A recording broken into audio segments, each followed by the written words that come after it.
everybody. How we doing? All right, as promised, coming up, we've got the top 5 best things the Miami Dolphins have ever done on draft day.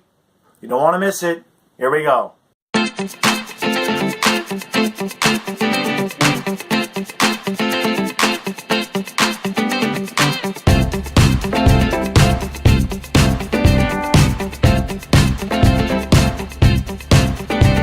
A couple of days ago, we had the worst 5 things the Dolphins had ever done on draft day. Tomorrow, guys, draft is tomorrow. At least the first round is. You know, they space it out over, I guess, it's 4 days now, right? Eventually, every day is going to have one round, right? You know, we'll be at it for a week and a half. And so anyway, today we're coming in with the top 5 best things that we've ever done on draft day. This one was a lot more difficult, which is a good thing. We've got a lot more good picks than bad picks. Couple of rules for today. Like I said before, we're not going to talk about Marino because it's just too obvious. I mean, you know, and I didn't really want to do first round picks anyway because you pretty much expect that. So we're not going to talk about Marino. We're also going to give, just right now, a little bit of an honorable mention. What do we got? We got 1997, the second and third round draft picks, Sam Addison, and then obviously Jason Taylor in the third round, Hall of Famer. But again, that was just a little bit too high of a pick for me. I mean, you don't expect the guy to be a Hall of Famer, but third round pick, you still expect him to be an impact player. So not going to put him in the top 5 because I wanted to dig just a little bit deeper into some players that maybe some of you don't know, don't remember. Guys, I remember growing up watching, and so let's just get into it. Number 5 is our only pick from the 1970s. We've got an honorable mention, actually, from the 70s, but we'll get into that towards the end of the video. 1970, okay, with our 7th round draft pick, Jake Scott. All right, this guy ends up playing for, what do we have, 126 games, 49 interceptions. And obviously one of the key cogs, you know, in the no-name defense, undefeated season, great all-time Dolphin. And so couldn't leave him off the list. Wanted to get at least one guy from the 70s. So there we go. All right, and so what I'm going to do, I'm going to backtrack just a little bit. Another guy from the 70s, but I'm going to give him an honorable mention, okay? 1978, 9th round draft pick, Bruce Hardy, okay? Tight end. Guy played for us for 10 seasons, had 25 touchdowns. And when you take a guy in the 9th round, you're not expecting that kind of production. So he didn't make the top 5, but I wanted to mention it because I remember Hardy and Rose playing together. And, hey, it was a beautiful thing. If you guys grew up during that time, you know what I'm talking about. All right, so let's go on to number 4. What do we got here? All right, this guy epitomized the Dolphins, in my opinion, of the early to mid-'80s. And 1981, in the 11th round, Jim Crash Jensen. All right, I used to love the guy. He was a joy to watch play. He was kind of like, he was a running back. He was our backup quarterback, but mainly wide receiver. And 19 touchdowns. Not too bad for an 11th round pick. And he actually, I looked at the stats, he's actually a pretty good quarterback. 2 completions in 4 attempts for 2 touchdowns. That's pretty damn good. Space that out over 17 years, and maybe we didn't need Marino after all, huh? Because donuts are good. You know? I mean, look at that. Huh? Delicious, right? What do we got for number 3? This is a guy not a lot of you are going to think of. You know, I remember watching him, but, you know, I was always kind of into those unsung guys. All right? So, let's just get into it. 1988.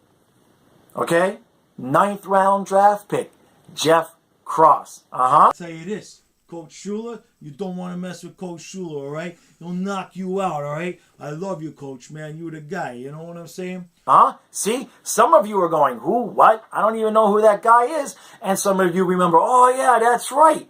Okay? If you were listening on the radio, because back then a lot of games didn't get sold out, okay?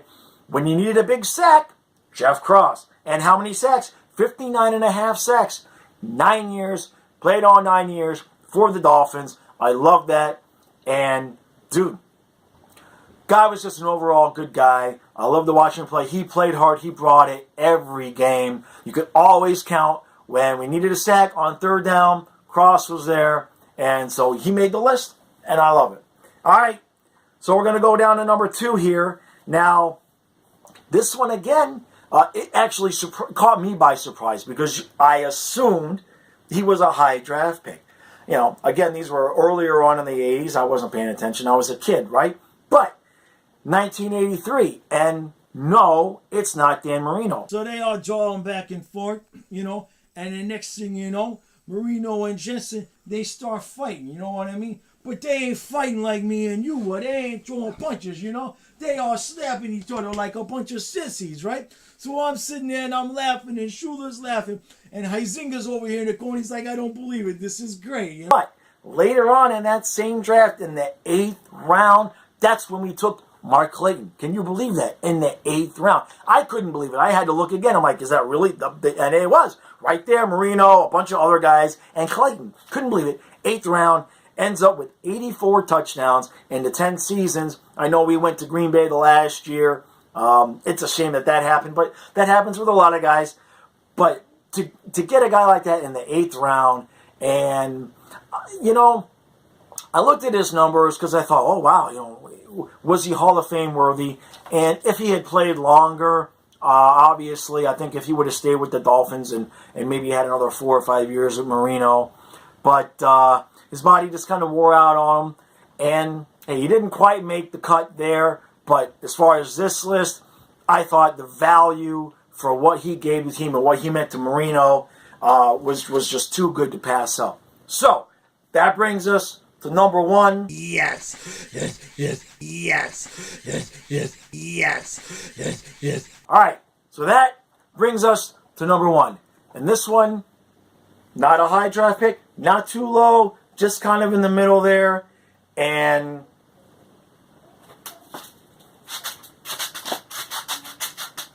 are we getting it? 1996, 5th round draft pick, Zach Thomas. Okay? Now, I know some of you, maybe you disagree. You think maybe he should be lower down the list or higher. But the guy was just almost a Hall of Famer.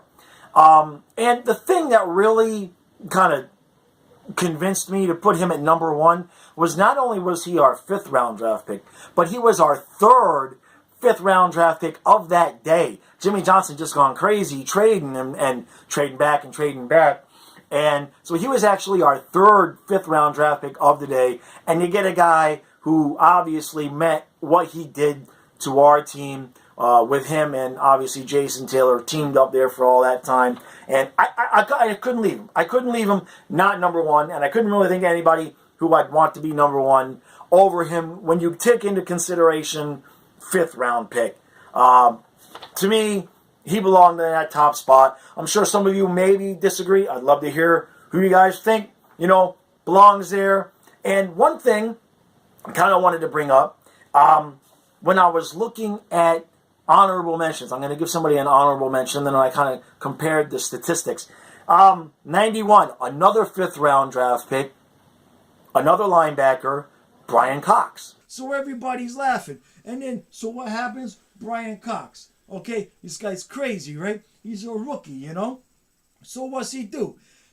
He's coming out there every day and he's giving everybody a bunch of lips. So I showed him a couple of things. I say, yo, Brian, hey, look, if you're going to talk smack on the field, you better learn how to throw a punch. You know what I mean?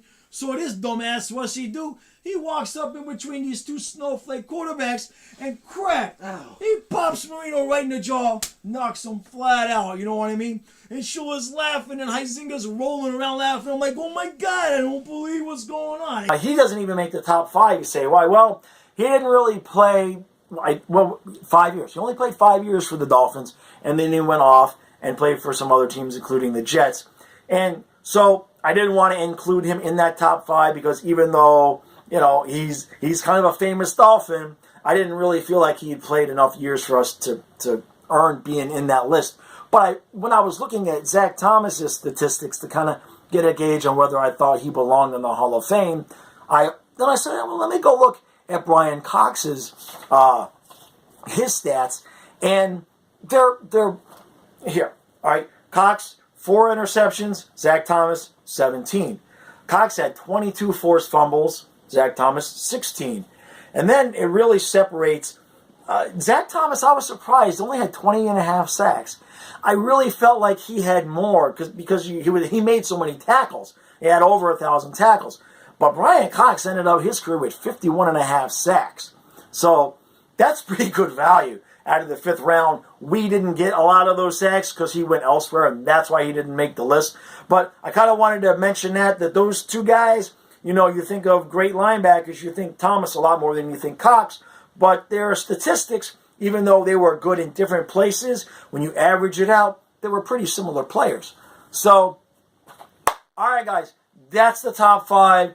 The draft starts tomorrow. I think it lasts for about 6 months. At least that's how much hoopla goes around. It used to just all be in one day. And that was the other thing, looking back. Man, like in the early 70s, there were 17 rounds. Can you imagine what the NFL now and the media machine and all the hype, can you imagine can you imagine doing a 17-round mock draft? I would love to see some of you guys come out with, this is my mock draft version 2 and version 3, and this is great.